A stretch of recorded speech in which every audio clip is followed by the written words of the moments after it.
Hello and welcome to Resourceful Women. I'm your host, Linnell Renson, and tonight I am talking with Caroline Piennnar. I always stumble over your last name because I know it's a South African name. Can you say it for us, please? Piennnar. I'm Caroline Piennnar. Thanks, It Linnell, is for having Piennnar. me. Okay, great. I was close-ish. You were. I will let you take it if you can maybe just start with how you got into mining. Yeah, I've been in the mining industry. I just realized the other day, almost 15 years now. I started off as a geologist from South Africa. I worked for one of the major mining companies in the country at the time.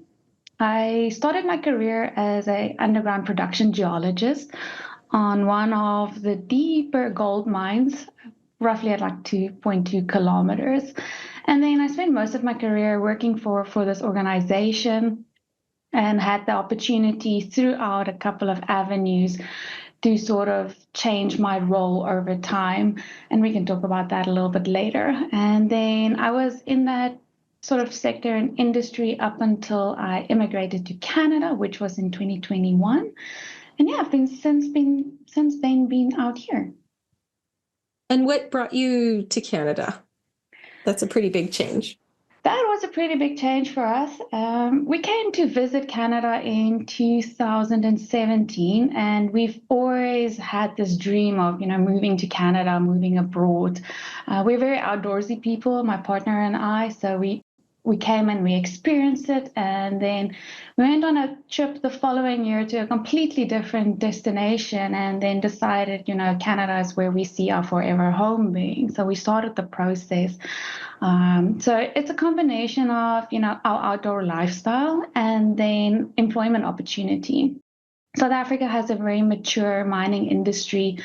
It's got a very high unemployment rate. It's got a lot of policy reform and redress. So it's kind of hard to find a job. It's kind of hard to grow yourself as a professional. So we found that, Canada was a very connected North American network, lots of employment opportunity, especially with the junior space coming in as well, that there might be a future for us here. And there has been. Yeah. Well, that's excellent. So in your role as an underground production geologist, that sounds very intense. It was a pretty hard role, but the company I worked for, they had an excellent training program for recent graduates. So in my second year of university, I was very fortunate to obtain a full scholarship from this organization, and they had this training program that we started on as bursars when you started working. So I was in the management and training program for roughly 2 years. And yeah, the first 2 years, you kind of get full exposure to the full mining value chain, going everything from safety to engineering to mining, mineral resources, etc. But it's also you predominantly underground kind of role. But because you're in this role to sort of like be earmarked for further development, you get exposed to a lot more on the management side as well. So that was a great opportunity. It was a very hard and physical job, but very interesting. And then did that for 2 years. And upon completion of that program, I was promoted into a senior geologist position on the same mine. And I was a senior geologist for a couple of years. But again, like I said earlier, I was changing into different roles.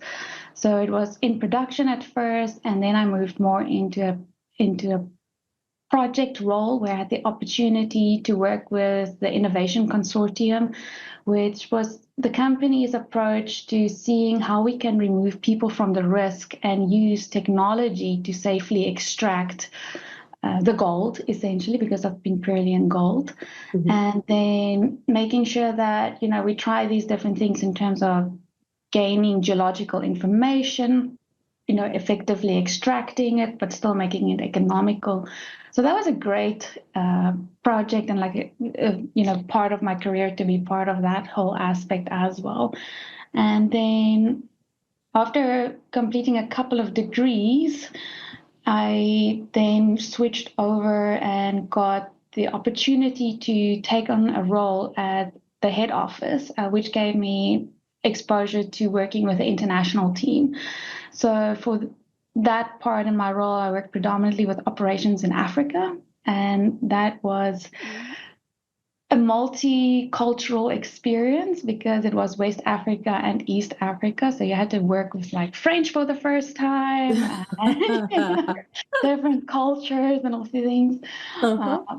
but it was good fun. I learned a lot. It was very challenging, and that role kind of led me straight into an opportunity again to make a shift after completing my MBA into a more senior position. But I kind of made a big shift at that time because I again realized, that I was seeking a bit more in terms of my role and my responsibilities and wanted to work with a bigger, larger group of people.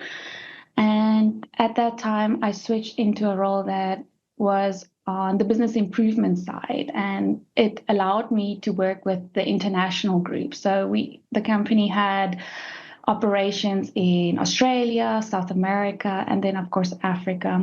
At the time, they were just starting up their North American exploration, so it wasn't really a big thing at the time. But that was like a super cool experience again, like having the ability to challenge your thinking, being a geologist, but applying yourself to different parts and facets of the business. That is kind of where I ended up, and then moving to Canada, where I took a different approach. I was unemployed moving to Canada first for about 2 months, which was hard because if you know anything about South Africa, the exchange rate is not very favorable. And we had to start our lives over completely. So we had to learn to drive on the wrong side of the road. We had to learn We again. appreciate that learning. That effort is worthwhile. Yeah, that was a hard one, and everything in Canada is so different. Vancouver especially was, I think, a lot easier to settle into now that I've worked over a couple of provinces. Hmm. But it's been a great experience, and when I started my job at First Mining Gold, I was very happy first of all, to find this opportunity. But it was a big shift for me because coming from a major into the junior space was again another big challenge. And Hmm. And the I, majors, you were very much involved in production and sort of improving a steady state operation and jumping into the junior space. I think that's quite a leap.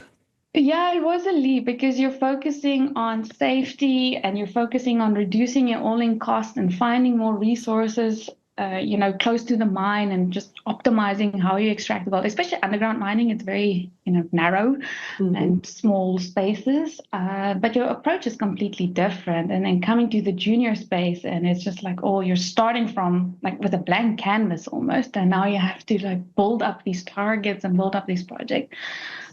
First Mining has a good two to three big projects that's been evolved quite a bit. So it was just jumping into that.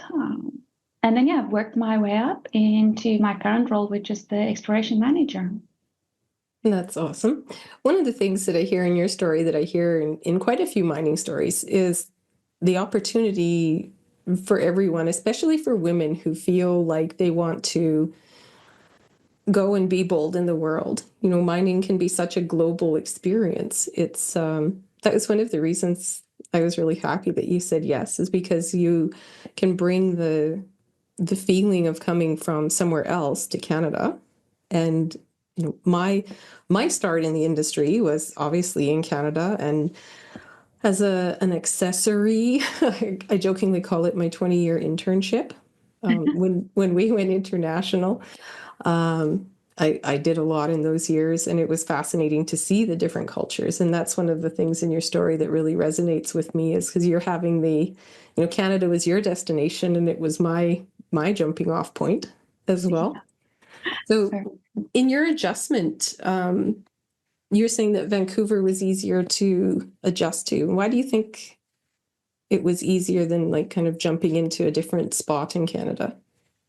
Well, I think for a first place, the weather. I know people, say it's a thing and it's not a thing, but it is a thing if you come from sunny South Africa, where we don't have minus anything really.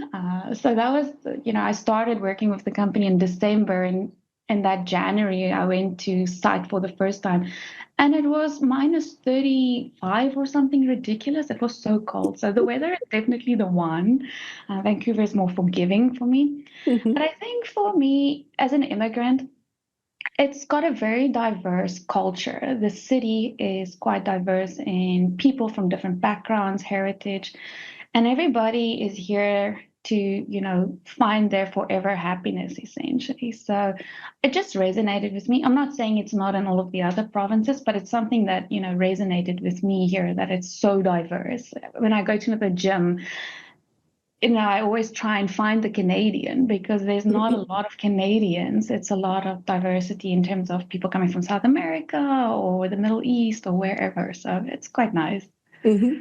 That's excellent. When you're looking at the start of your career and now, some of the themes I hear in what you're doing is you were keen to take advantage of the opportunities that came to you. And the program that you were describing is one that I don't think I've ever heard of a company fully sponsoring someone for 2 years of study. Yeah, it's like you're working and studying. So it's like Hmm. an in-house program that Anglo Gold Ashanti developed, and like I said, they called it their management training program, and it had set phases to help you realize, what are those key aspects in terms of becoming a production, like a senior geologist, or one day work yourself up. So it was good in terms of like understanding yourself and where you want to go, but it's also um, it's something that you need to own and want to have, because you can go through the motions and you'll just walk out at the end and be like, yeah, okay, I've done this, tick the box. But I was quite determined. For me, I think my drive came because where I come from, we didn't have a lot of resources as a family. We were a big family with not a lot of money. So I had to get a bursary to finish my degree. So I had that drive in me. And when I started working, I realized, we're a lot of people and there aren't a lot of roles available. So what do I need to do in order to better myself to be considered for one of these positions and to be the best you can be in order to, get that role? So because they weren't guaranteed. Hmm. This was around 2012 when everything kind of crashed around us. We got married in that year. We were on honeymoon and came back, and they were laying off thousands of people. And you're like, what the hell is going on? I was very happy that I did that. But that training program, it was a good foundation. What it did for me at the same time, in speaking to how determined I am, I realized during that, upon completion, that I wanted to learn more about the mining value chain. And I then switched gears and pursued a master's program, which is also structured over 2 years, that gave me that ability and that thinking about, it's not just you as a geologist, it's you are one component in this bigger system and what you need to do. So that was very, very rewarding and like driving, and just like it feeds that hunger of understanding this whole business and how it all like fits together or not. It is fascinating to see the different gears working together and all the things that have to go right for a business to do a good job of what they're doing. I like that aspect of looking at it too. Yeah. One of the things that I'm curious about, did you work while you were doing your master's as well? Yes, yeah, the only time I was unemployed was when I came to Canada. So I've been doing all of my studies part-time. So you would work during the day, and then at night or on weekends, I would then do my studies. Oh, wow. So that Yeah, that does that's a that lot. definitely Learning. solidifies you as determined and hardworking. And one of the themes whenever I talk to people, there's no lack of willingness to really work hard. And I think that's possibly one of the things that tie people in mining together is, there's an industrious feeling to people's stories. I would say I agree with that. It's everybody call it. the mining grind, or what like they call finance sector, a rat race or whatever. Yeah. I really think it's like it's a grind, and everybody is like in it together because I need to do this. I need to do it by this date, by that time. I need to make this decision. Otherwise, the knock-on effect is going to be so much more. So you kind of have to have that hat on and then working with the people in order to get it right, because there's no I in mining when it comes to being successful. It's all team. It's all about Mhm. working as a team. And that's something that differentiates the successful companies from the ones that don't quite make it or that don't last very long, especially in exploration. There's not romance as in, lovey-dovey Hallmark movies, but there's a certain romance to the notion of really trying yourself against what you think might be there. And I think Yeah. that's one of the appeals for it. When you're talking about the leadership, um, looking at the teams and that sort of thing, in your own leadership, because you've worked hard, you've advanced, you've gone into being a manager, are there any leaders in your past that you would think, I want to keep that. I want to remember how this happened. I want to remember how I feel when this person was the leader that I was working with. And, did you keep or borrow anything from those positive influences in your past? Did. I was very fortunate again to have, for my first job, a female leader. My direct manager was a female as well, but she was also a leader. My mentor at the time was also a fellow woman in mining. And they were some of the first people working in the underground sector in South Africa. They were the first one. They didn't have change houses or stuff like that, specifically set out, but they were part of that whole like change in the industry. So seeing that resilience, determination, and then carrying yourself in a professional way, how you learn to speak, how you engage with different people across different generations. Because at the time, like I was straight out of university, very young, and then in mining is an old industry as well, so you've got people from very different ages. Mhm. One of the key things from both of them was just like how you communicate across such a diverse age group and again culture, because South Africa has 11 different languages, and each of those languages are tied to a different culture and a heritage, and people have different norms. And it's hard to communicate across all of that if you're not true in listening, if you're not authentic in the way you engage with people. So that's definitely one of the key things that I will always take away from them and what they've taught me. But I do want to add that, I've had a lot of people that, deemed themselves leaders, but they weren't. And my drive was like, I never want to be like that person. Yeah. Um, so what do I need to do to my, in terms of my self-awareness to make sure that I don't come across as that kind of person? So that was one of the other things that really stood out for me and how I want to Yeah. grow up to be an Sometimes, adult, if you want to say. right. Sometimes the non-examples are the ones that are very loud and very Yeah. instructive. Yeah. Well, that's excellent. And when you're leading now, do you still touch back to those cross-cultural and those cross-generational lessons that you paid attention to when you were coming up? Oh, 100%. Um, Again, for with where we are now in here, like we've got a project in Ontario, we've got a project in Quebec. So, that's already different cultures. We've got a lot of communities around our projects. There's so much that you have to be aware of and respectful in terms of these communities. And then, of course, the generational change as well. And for myself, again, coming back to being a South African, one of the hardest things about communication is just like people don't necessarily understand what you mean. Like I used to sit in an open plan office across from one of my geos, and we would have these like staring moments because we would talk to each other, and there would be a moment of like, did I just understand that right, or am I not saying it right? Like Where is the disconnect?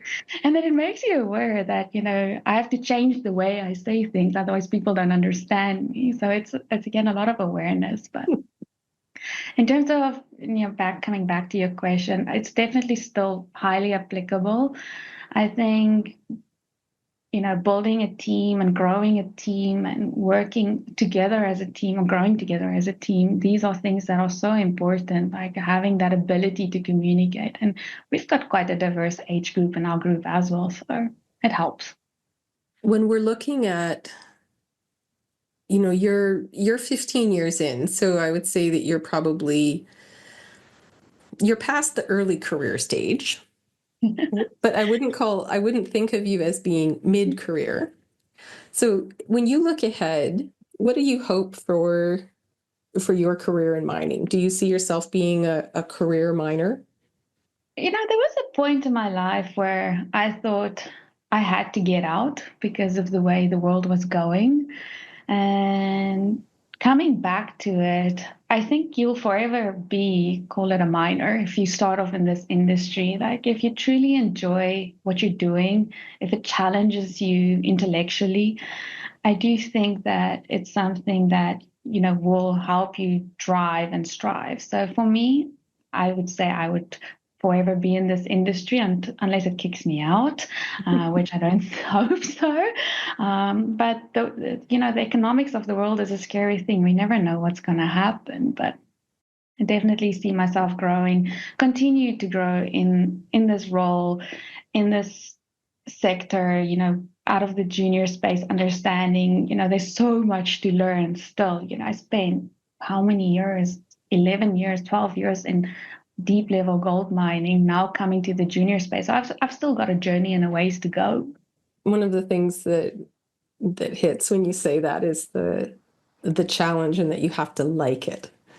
So how are you drawn to mining in the first place? Phew, that is a very long ago question. Um, no, it's my family actually has quite a bit of a history in mining. My I was born in a mining town, but we moved away pretty quickly. It's called Klerksdorp in the northwest province of South Africa. It's where some of the biggest gold mines and kilograms of gold came out of the ground. So maybe I was meant to be to go back or to go into mining. But most of my dad and my uncles and family have worked in mining, not necessarily in senior management roles, but just as blue collar workers, essentially. And my dad always said, like, I'm working this hard so that you don't go into mining. And then I did exactly that. So he wasn't very happy when he heard that. But, Has he come around? he has. Like, his only rule is just like be safe because it is an industry that, has fatal consequences. So it's something that we have to be aware of. But yeah, what drew me to it is just my love for geology. I was always inquisitive. I still am, trying to understand, and to a lot of people's um, probably pain is like I always ask, but why? But why? Why is the rock here? Why is the gold there? And all of these things. And that drew me into, the geosciences field specifically. It is fascinating. It's like solving the puzzle of how it came to be, and based on what what might be under the ground. Like there's a mysterious aspect to it that I think compels a lot of people to want to know more. Yeah. Would you do things the same, or are there any things where you're like, oh, I should have gone faster, I should have gone slower, any of those kinds of things? You sound generally quite content with your path, so that's kind of awesome to hear. Yeah, there's always speed bumps along the way. I've had to work with difficult people. I wish in my career, one of the things maybe like more leadership development exposure at a younger age, I think, is something that would help a lot of women in mining specifically, because it came along a lot later. Like it was not always, as uh, what is the right word? Opportunity for like equal opportunity. Whereas, nowadays it's a lot more open. People are more self-aware around these things, but it wasn't always that way. There were a lot of difficult situations and a lot of difficult people that you need to deal with on this journey. And yeah, if I had to do it over again, I would not want to be in those situations. I would not want to have to deal with those people, or I would have loved to know how to deal with those difficult people at the time. It's an interesting way to think about it because, you're very clearly owning your response. But I think as far as the industry goes, we don't want women to have to deal with, those things just because they're women, you know? Yeah. So if there are any of those, lessons, how do you stay okay in those kinds of times and with those kinds of interactions? Well, calmness is the first one. You kind of need to just always pause, assess and evaluate what's happening, and then don't just react. I think that was one of the biggest lessons I learned. You know, was like handed to me as a tip or an advice or whatever from my leader and mentors at the time. It's just like, don't feed into that. Take that second, walk around the block, get some fresh air and just process what happened, and then go back and deal with the situation. It is, it's difficult things, and if you have and you reach that point where you realize people do things under stressful situations where they don't necessarily mean it, but it's just like an outlet. So those are the things that you kind of have to have awareness of. So when these situations come around, they become less and less as, the more fortunately as you go through life, that because you have that awareness, you know how to not get into those situations and how to diffuse a situation and how to work with people from different backgrounds or stress levels or whatever it might be, a chip on the shoulder. It doesn't really matter at the end of the day. So just coming back to what that root cause problem is, and then just sitting down and having that conversation as human beings and then coming up with a solution. So you come back to it and manage it with a calmer approach, but it doesn't sound like you just let those things go. It sounds like you address them as well. You have to address it because, it's sometimes, if it's depending on, again, what it is, but if it's something that's serious and you just leave it, you never know if that boils into something bigger or more serious or, leads to somebody not paying attention when they should, and that opens them up for injury. So it's good to have that because you want to make sure that you have people focusing on the right things. They are in a right state of mind, and you don't just let things fester and boil up on the inside because that's when people become unhappy. That's when people leave. So making sure that you create an environment for people to sit down and have those conversations, and then, if need to, address it. And is that something that you're thinking about from the point of view of being in the situation or more from the point of view of managing when you see that others are in the situation? Bit of both, I would say. Mm-hmm.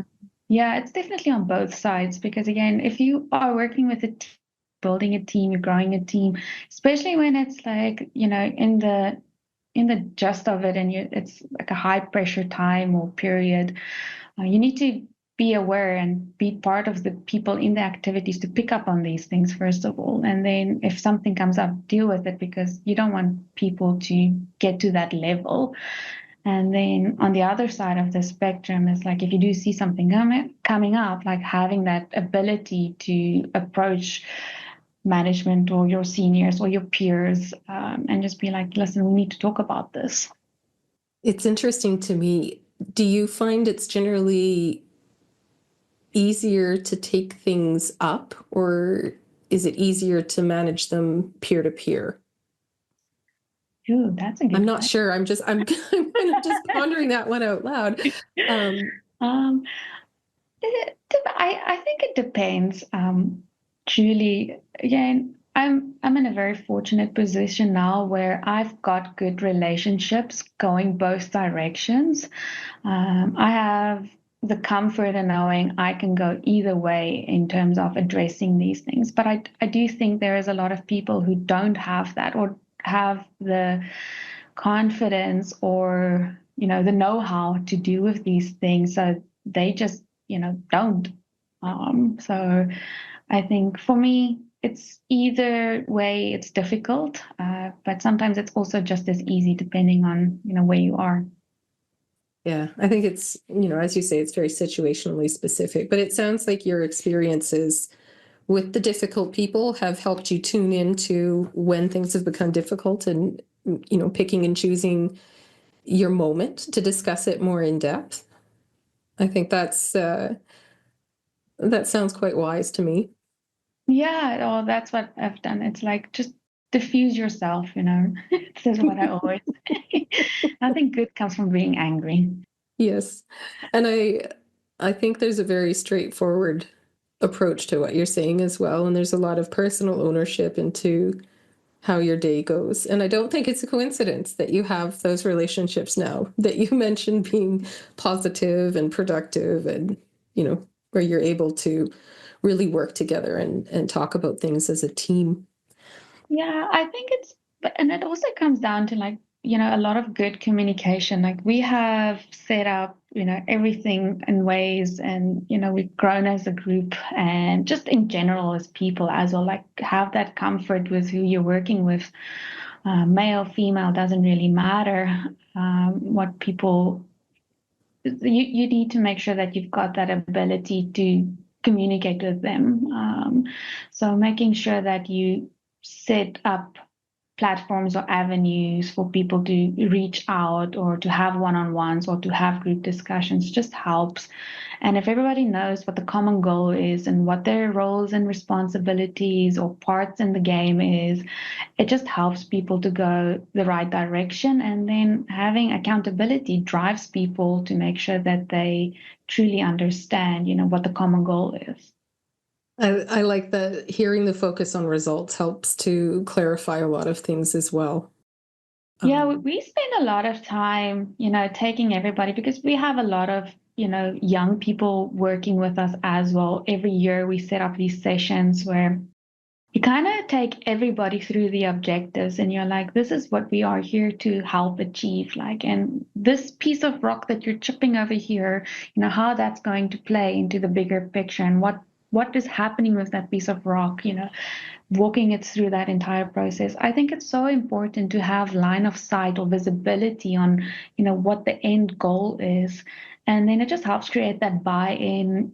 People are comfortable and they're like confident when they collect data or they put up their hand and they're like, oh, I don't know how to do this. Please help me. And if you understand where this is going, it helps you to sort of like set yourself up for success at the same time.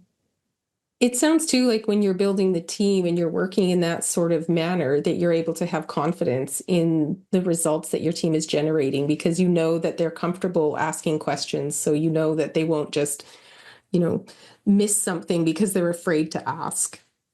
Oh, 100%. Again, it comes down to building that trust, working with people, going through the motions, and making sure that they are equipped with the necessary skills and confidence, training, everything that they might need for you to reach that point where you can sort of set them on their way. But it's at the same time a journey. You just don't buy trust off the shelf or on your Amazon cart. It's something that you kind of have to earn. And I think it's part of growing with the team, having that ability over time to work with people, to see how they do things, to challenge them, for them to challenge you, and then, coming up with a system that, okay, we're driving this forward. You can pick up the pace and the momentum at any time because, there's that is that component of trust. And then, yeah, I think it helps leading a team, making it a lot easier, certainly. That sounds excellent. I want to say thank you because it's been wonderful having a chat with you about, your experience in mining. And I'll leave you with any last words, anything you might like to share generally about being a woman in a traditionally male field. It's less and less so these days, but it did start out that way. And you pointed out it's an industry with a long history, and it's just recently more female. It is. It's, change comes, change goes. I think, being in this industry, you have to be open to it. You have to embrace it. And I think, a lot of good things come from change. And over my 15 years, I've seen a lot of change, most of it in the positive direction. And it's good to see that, women, uh, females, are getting an opportunity to be part of this industry. It's a great sector. It has a lot of opportunity. It has a lot of career prospect. It's hard sometimes to balance it. I don't have kids, but a lot of people in this industry do. So, having it change and seeing the accommodations being made for people, I think it's going the right direction. It's providing a platform for young females to come up, to challenge themselves and to challenge the industry. And I think it's important because we need new thinking. We need new ways of tackling the world. The resources are hard to come by. And by having an inclusive gender, culture, diverse group of people, you open up the world to a lot of great minds. So I think there's definitely good things coming out of this. I enjoy being a woman in mining. I enjoy working with people from all cultures and aspects and genders across this sector. I learn a lot from them. And I think it's important for us to continue down this journey. And then in terms of final words, I just want to say, Linnell, thank you for having me. It's good to have a platform to do this. It's my first one. I've never done a one-on-one podcast, so it's definitely something to get used to. But it is, one of the things that I'm slowly being exposed to more, and I think it's good to have that ability for people to just share their journey, lessons learned, and sometimes something might just resonate with somebody and be like, oh, I should think about that, or going back and you're like, oh, why did I say that? Maybe I need to work on my Canada English a little bit more. Oh, I love it. One of the things that I always have enjoyed is when someone has an accent, because it reminds me how big the world is, how many cultures there are, and all of the possibilities and places and just coming together from all these different areas and the stories that people have to share. So I really appreciate that. And thank you for sharing your story with us. And I hope that, and I'm fairly sure that your story will resonate with someone. So once again, thank you. No, thank you so much. Thank you, everybody. Take care. Bye-bye.